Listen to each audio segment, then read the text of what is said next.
morning, fellow drifters. Welcome back to Catch My Drift. My name's Adam, and thanks for joining me today. I will be talking later today about why I believe the Insta360 is the future to fishing videos for YouTubers. So stay tuned.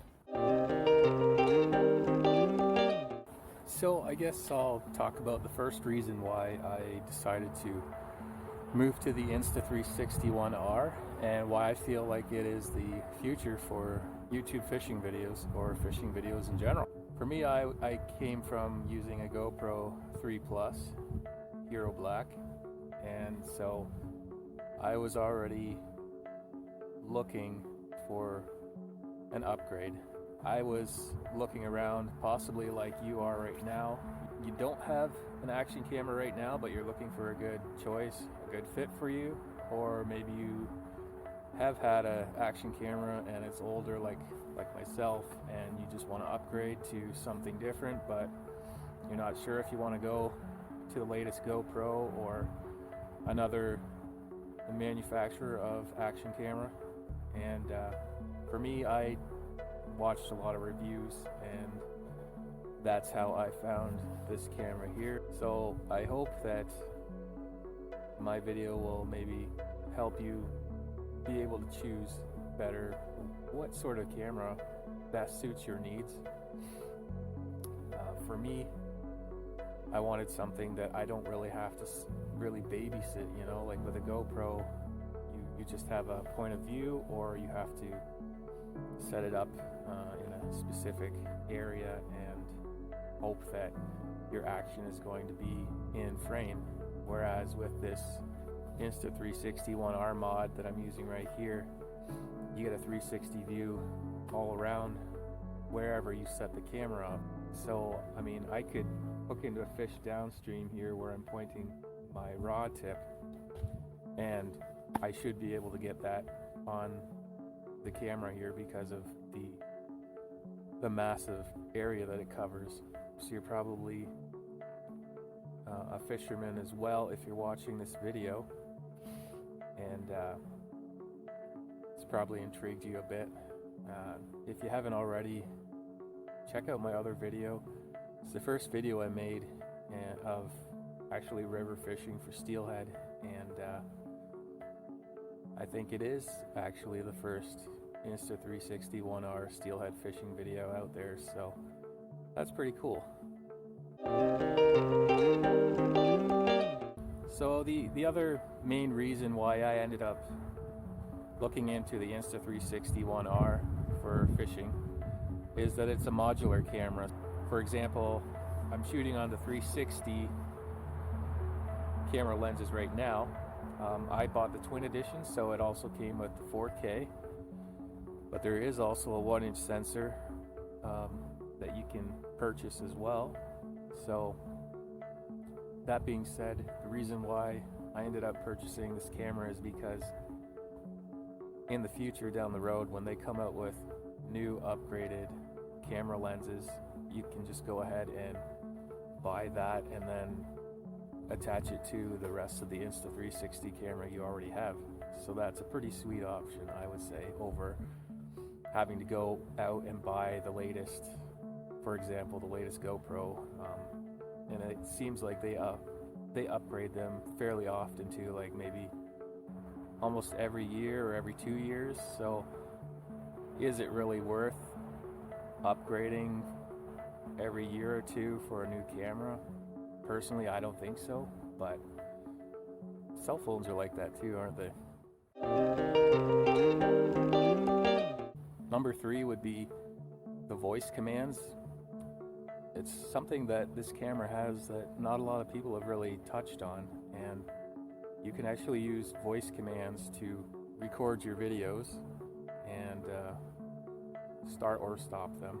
That's really handy because you don't have to fumble around pushing buttons, and you can even command it to take a picture, and it'll go ahead and shoot that for you as well. And then if you want to go back to shooting video, you just give it the voice command to do so. So that's pretty sweet. You can catch your fish while you're recording, and then you can stop recording, and then you can get a picture of it for your YouTube thumbnail. So that's another cool option. Number 4, I would say, is the fact that it's waterproof. I personally haven't tried it out too much. I mean, my wife accidentally dunked it a little bit a couple days ago when we were out walking around Bacchus Mills, and we were taking some video of the waterfall there, and she got it a little too close to the water, and part of the camera actually got submerged a little bit, but it's totally fine. As you can see, it's recording. I probably will try it out at some point. Maybe in a future video I'll actually do a maiden voyage of it, going underwater, and see if I can get some underwater video footage of some fish I'm catching or releasing. This camera has so many different things you can do with it. With the 360 mod in general, you can do like a tiny planet theme. You can do a barrel rolls. You can do time shift, where you can do like time lapses, and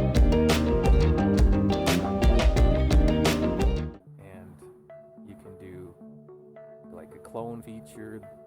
The possibilities of this camera is pretty endless, and they're as limited as your imagination is. So, for instance, I could rig up the camera on my fishing rod and get a shot from maybe back here, for example, and it's getting a shot of my reel and my hand and following as I'm drifting.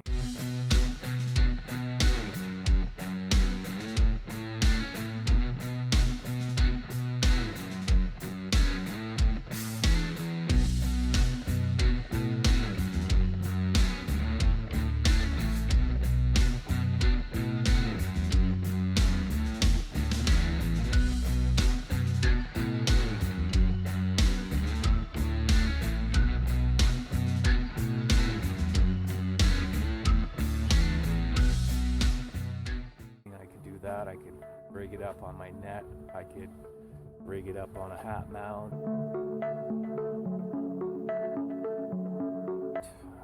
I can set it up on a gorilla pod in a tree. There's so many different things you can do. This camera is kind of like a one-man film crew, is the fact that you don't need to bring a lot of different camera gear. All you really need is the Insta360 One R, maybe some different Gopro style mounts, and maybe like a little mini tripod or a gorilla pod like what I've got it on right now.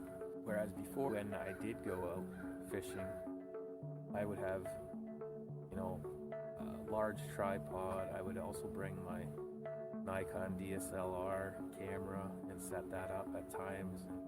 It's just a lot of extra weight that you don't need to carry around anymore, because this camera does take some decent quality photos. In post-production with either the Studio app or the Insta360 One R cell phone app, you can have the camera actually follow and track you throughout whatever you're doing.